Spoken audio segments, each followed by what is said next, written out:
কেঁদো না, জ্বালিয়ে দিচ্ছে মানে যেটা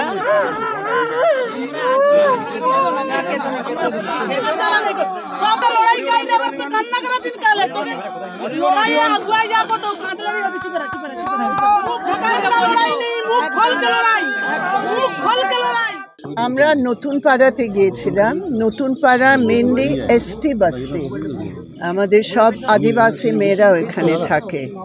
প্রথম কথা এটা পরিষ্কার কি ওরা একেবারে আতঙ্কিত, আর আতঙ্কিত টিএমসি গুন্ডা বাহিনীর জন্য।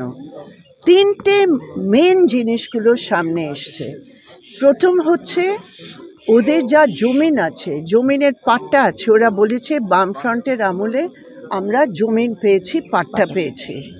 ও মেয়ে বলেছে আমার শ্বশুরকে দেওয়া হয়েছে, এখন আমার হাজব্যান্ডের নাম। সেই জমিন যেহেতু ওদের সব পুরুষগুলো বাড়ি থেকে ছেড়ে ওরা কাজ খুঁজতে যায়, ওরা তো সব এইদিকে ওইদিকে কাজের জন্য যায়, তো মেয়েরা একা বাড়িতে একা হয়ে মেয়েদের উপর এইভাবে অত্যাচার আছে। জমিনের পাট্টা ওরা চায়, আর জমিনের পাট্টা নিয়ে ওরা ভেরি করতে চায়। তো এটা প্রথম জিনিস। আর ওরা বাড়ির মধ্যে ঢুকে মেয়েদের সাথে মারধর করেছে। আমরা নিজে দেখেছি, নিজের চোখে দেখেছি। একটা বয়স্ক আদিবাসী মহিলা আমাদের বলেছে আমার বাড়ির মধ্যে ঢুকে আমাকে মেরেছে, একটা পুরো লোহার দাগ আছে ওর মাথায়।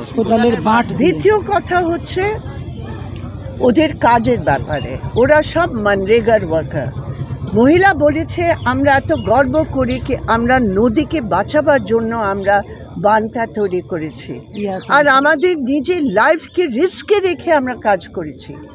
যা আমাদের টাকা এসে ব্যাংকে, এই টিএমসির গুন্ডা বাহিনী ওদের কাছে পৌঁছে গিয়ে বলেছে তোমাদের টাকা আমাদের দিতে হবে।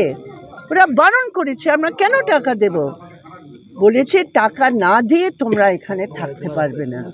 ও মেয়েকে সুদ নিয়ে, সুদের টাকা নিয়ে ওকে দিতে হয়েছে। আর থার্ড কথা হচ্ছে ওরা বলছে আমরা থাকতে পারি না এভাবে, আমাদের সিকিউরিটির দরকার। মেন হচ্ছে এই কথা। আমরা এসে কথা বল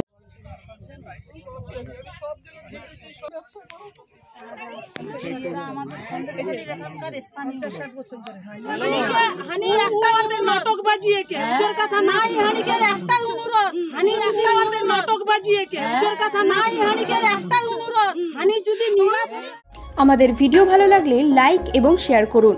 কমেন্ট সেকশনে গিয়ে জানান আপনাদের মতামত। আরও ভিডিও পেতে আমাদের চ্যানেল সাবস্ক্রাইব করুন এবং প্রতি মুহূর্তে খবরের আপডেট পেতে প্রেস করুন বেল আইকন।